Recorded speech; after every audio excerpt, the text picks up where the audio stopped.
Hello, I know it's late, but I wanted to get this out there. I wanted to go earlier, but I was waiting on someone and they did not show up. So I'm going live now.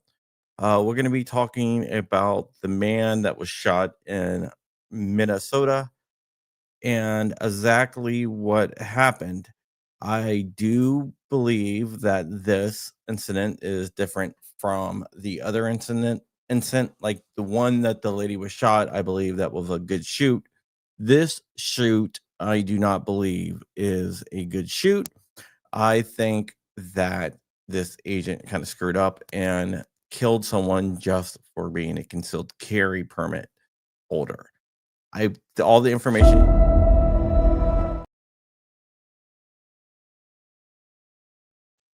All the information is not out there yet, but we'll see exactly what is going on here.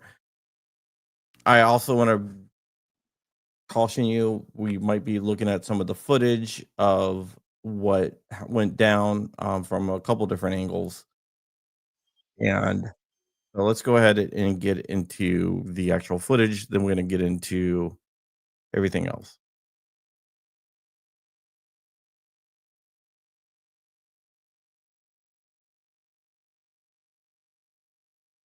All right.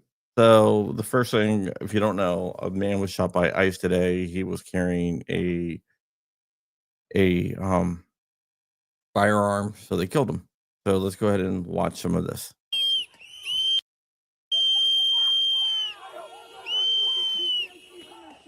Fuck you, assholes!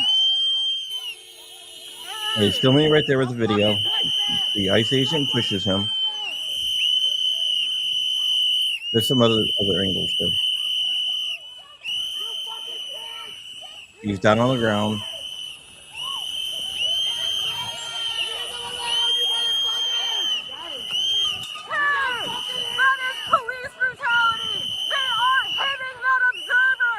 Now, right here, you're going to see that the man, one of the men, disarm him.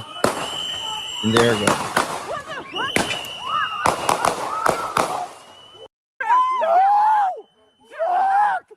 The Magnum Oh my God! You are so evil! What? Shut up! What? Now, I'm going to show you another angle here.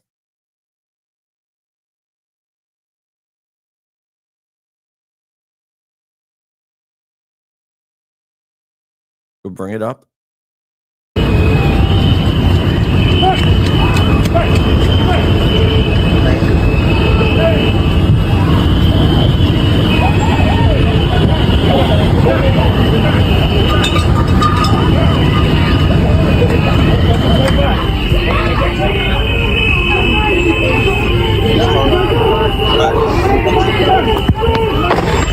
Holy shit! Oh my god!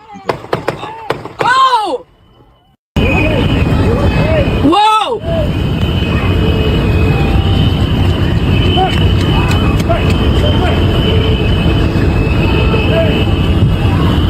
Clearly, it was probably a bad shoot. There is a footage. There is other footage out there, but it looks like he was disarmed before he was shot. One of the other things is that he was holding a cell phone. His firearm, which was a SIG P320, was printing, and that is why ICE agents decided to go all ham on him, because they saw that the gun was printing. The gentleman had a concealed carry permit and was not a criminal. He had no criminal record. I probably disagree with all his politics. His name was Alex Preddy, by the way. I probably disagree with all his politics, but he had every right to carry a gun. Now, what I really want to talk about is some of the responses. And the first response I am going to play, I'm going to highlight a little bit of the comments, is what the DHS Secretary, Christy Nome, said about the incident. So Let me go ahead and I will go ahead and bring that up here.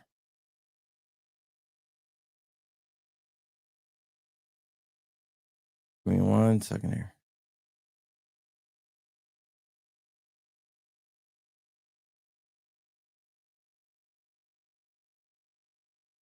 All right.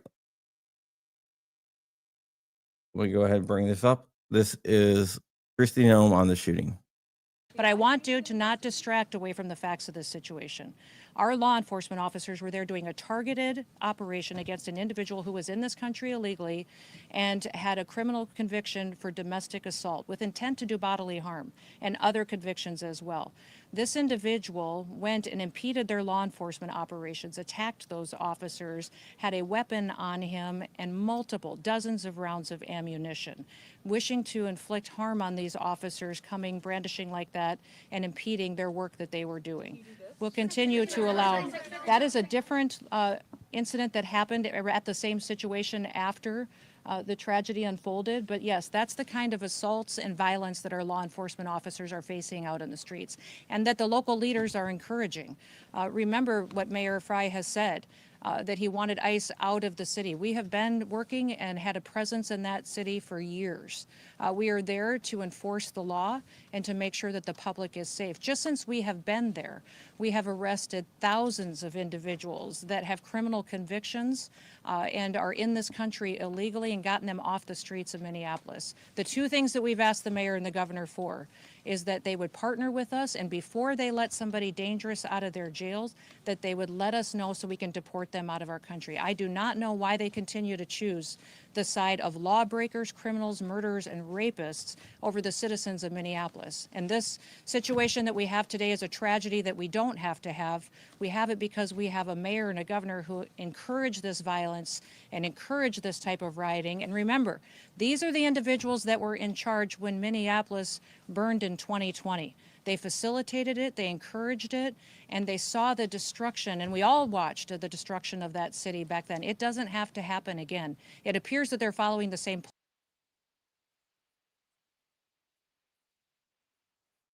All right. I just want to bring up a couple different things. He was filming, so he wasn't fighting with ICE. He was filming. So when she says he assaulted ICE, that wasn't true. And he did not have the gun in his hand. Absolutely not.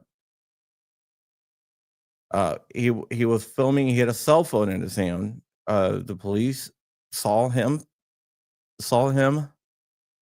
filming them. They saw the 320 printing. They yelled gun, gun, gun. They tackled him, brought him down, and then I just played the video. And they brought him down. So yeah, I played the video earlier before. You can go back and watch the replay.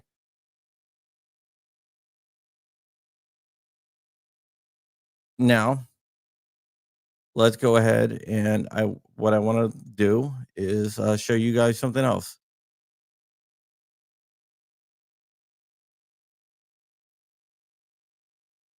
Let me just get this here.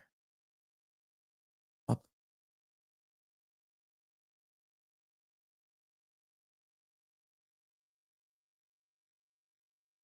It was in a holster.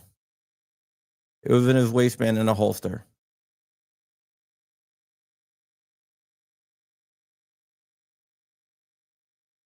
Right here, that's his gun.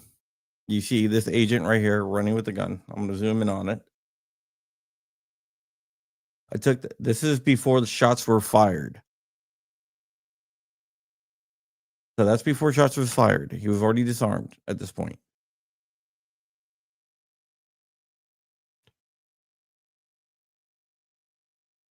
What I'm really making a video of is the response from the government.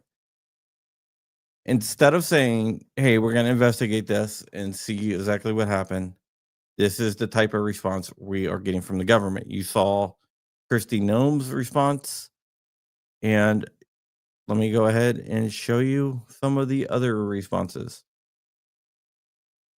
that we have.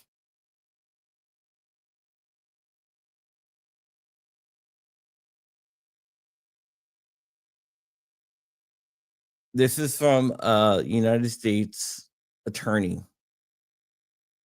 He said, if you approach law enforcement with a gun, there's highly likely they will be legally it's highly likely they will be legally justified to shoot you. Don't do it.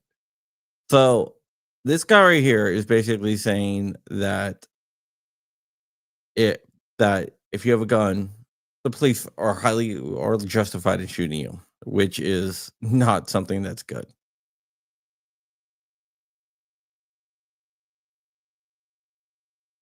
Let me go. I got Steven.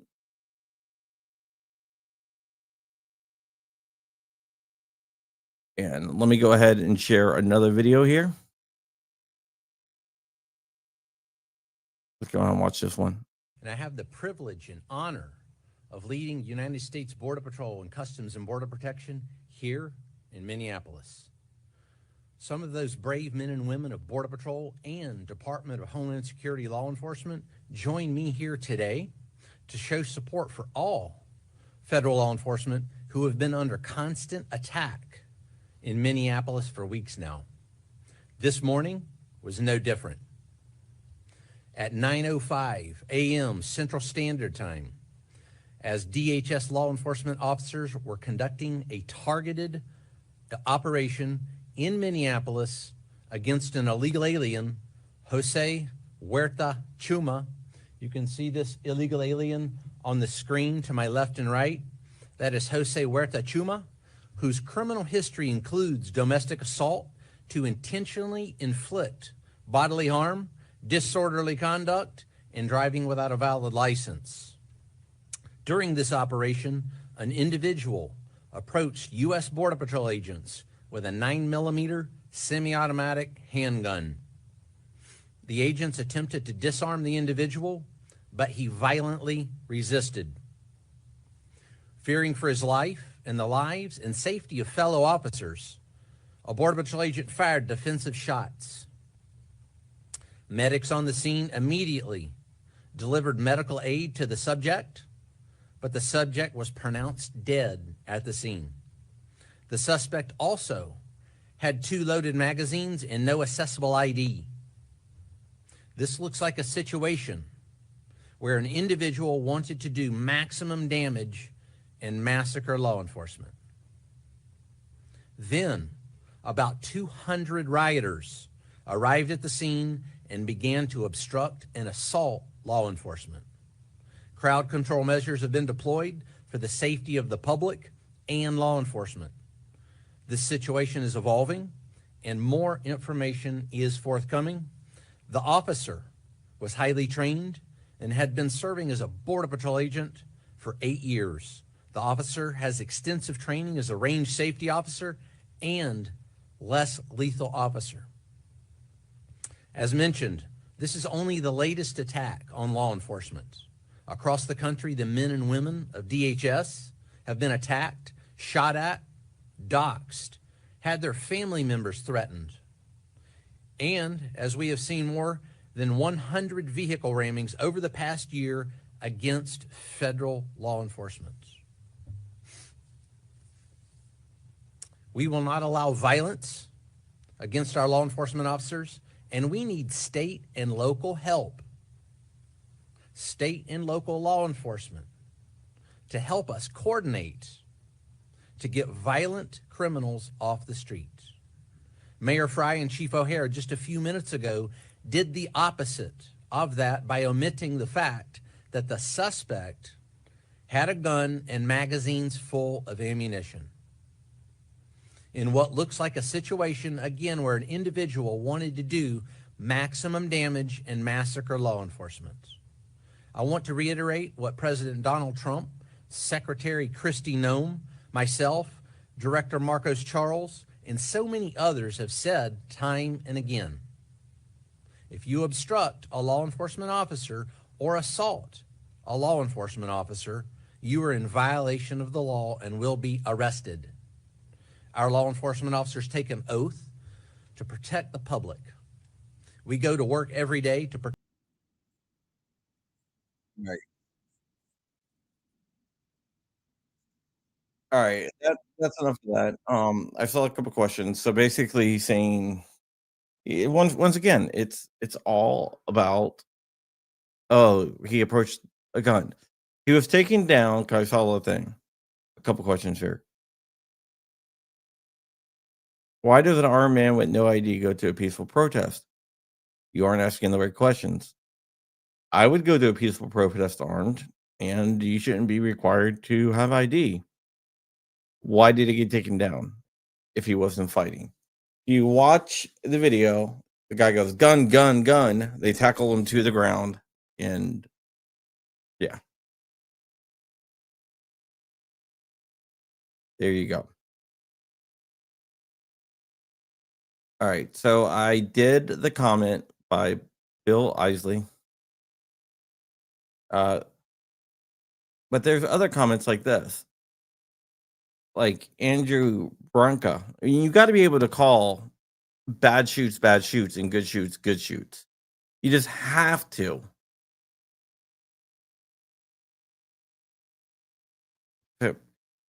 He's like, let me go ahead and I'll share this here. This is the gun at the scene, the shooter's gun. And I'm familiar with this gun. This is a SIG 320. Gosh, what do they call it? The AXG, I think. Yeah, AXG. The SIG 320 AXG Combat. You can see it has a threaded barrel, just like the suspect's gun.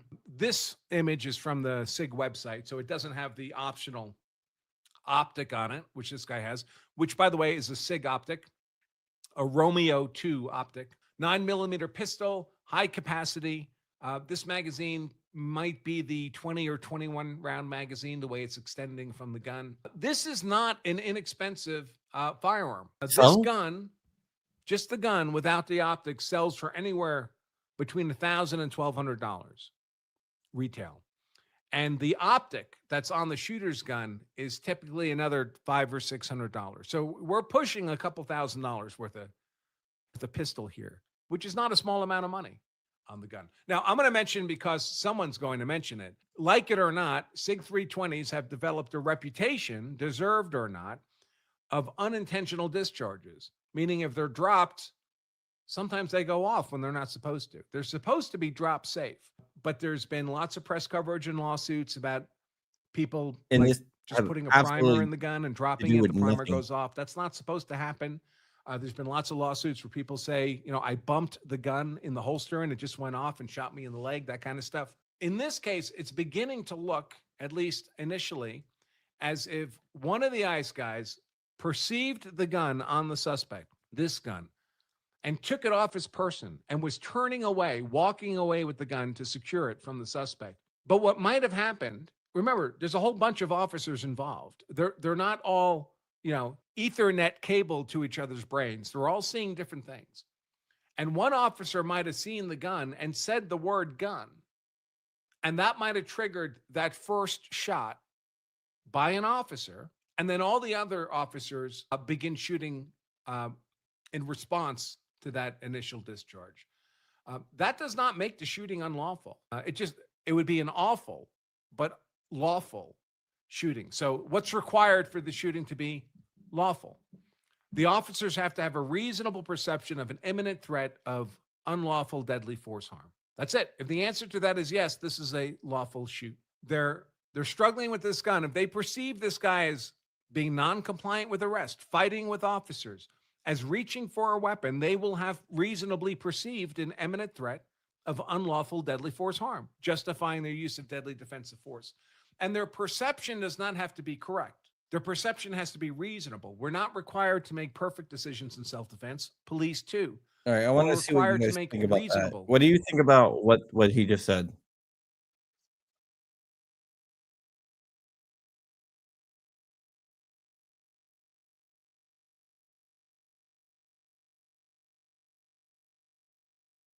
What do you guys think about that?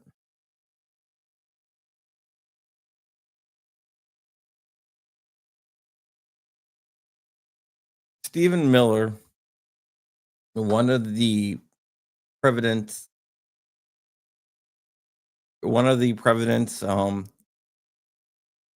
closest advisors is calling this guy an assassin. I don't think he was an assassin because assassins go there and they attempt to kill. I don't think this guy was going there to attempt to kill.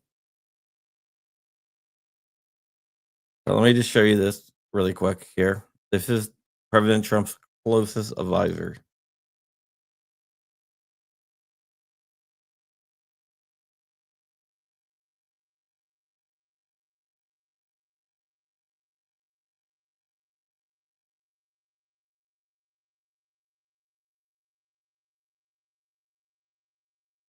An assassin tried to murder federal agents, and this is your response.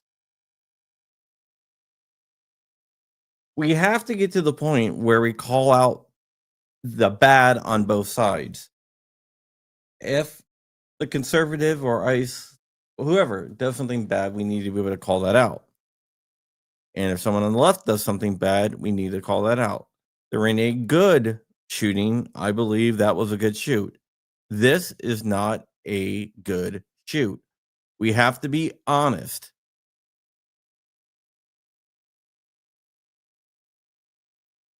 All right. I want to do the responses from different gun rights groups. All right. Let's look at what the NRA has said about this.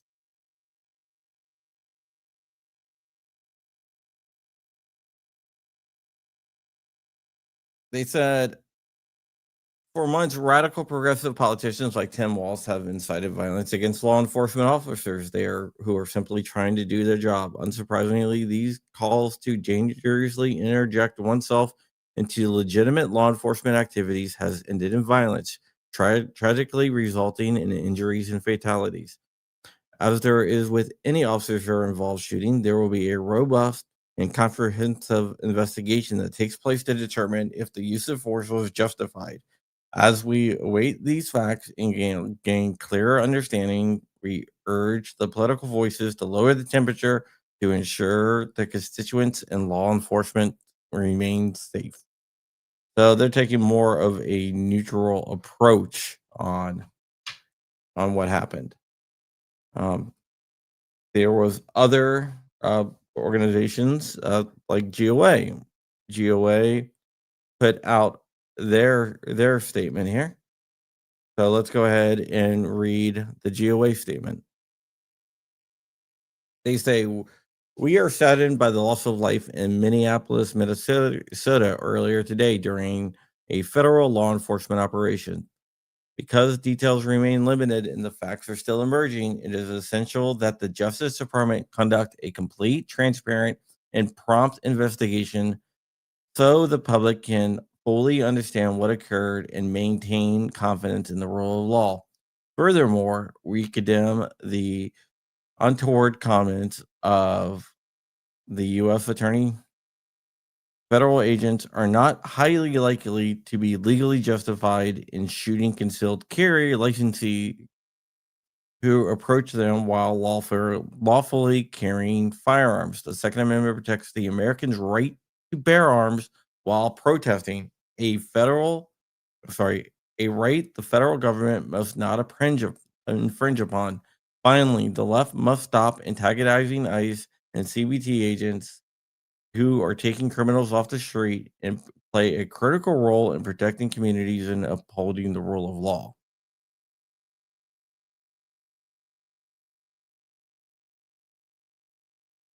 So, Minnesota Gun Caucus. Let's go ahead and look at what they're saying.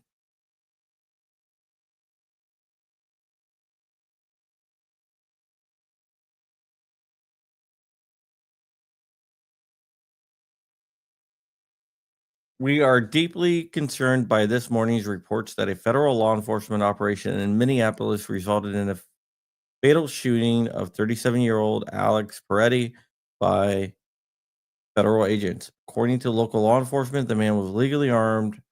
A firearm was discovered at the scene, and he believed to have been a lawful gun owner and had a permit to carry. Many critical facts remain unknown. We do not yet have an independent account of what initiated the encounter or what triggered the use of deadly force. Despite widespread speculations regarding intent, there has been no evidence produced indicating that there was an attempt to harm the officers. We are calling for a full and transparent investigation by both state and federal authorities. Every peaceable Minnesotan have the right to keep and bear arms, including while attending protests, acting as observers, or exercising their First Amendment rights. These rights do not disappear when someone is lawfully armed, and they must be respected and protected at all times.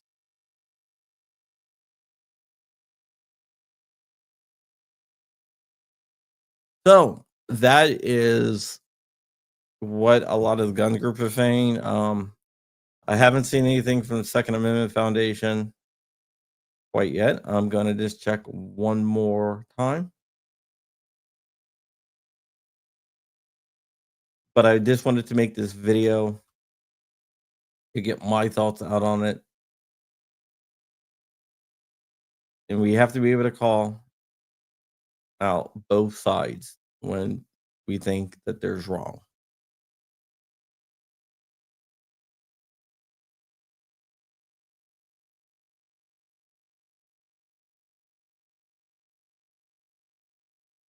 Second Amendment Foundation does not have a comment out. Let me check with Firearms Policy Coalition.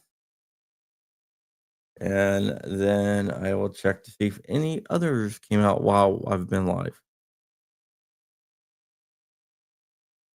No comment by Firearms Policy Coalition.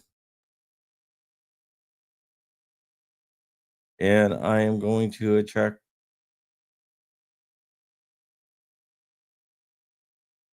And I think these organizations are going to have to put out something.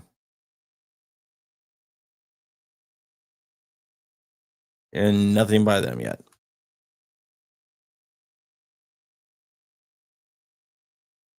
So we're going to have to look into this. We're going to have to see where this goes. I hope that there is a clear investigation of what happened. And I hope we get answers. If there is some other footage that shows that he was a danger to others, I will have to see, but I haven't seen that yet. I haven't seen him pull his gun. All I saw was a concealed carry permit holder being taken down, being disarmed, and being shot. Whether there's going to be other things that happen and other footage and other videos coming out, we'll have to see. But that is what we have now. There is no black and white answer. We live in a world of grays. We want to live in a world of black and whites, but we live in the world of grays. Minnesota Gun Coalition. Let's go ahead and take a look at what they said. Thank you for pointing that out. Let's go see. Then we're gonna get out of here.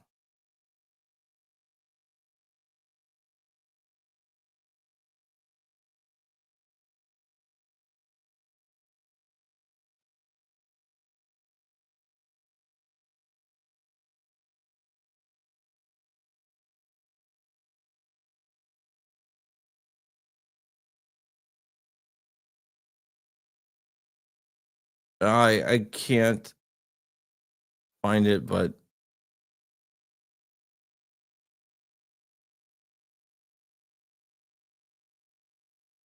yeah, I'll find it.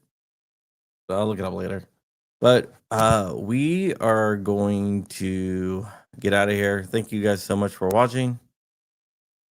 And with that, we are gone. All right, bye-bye.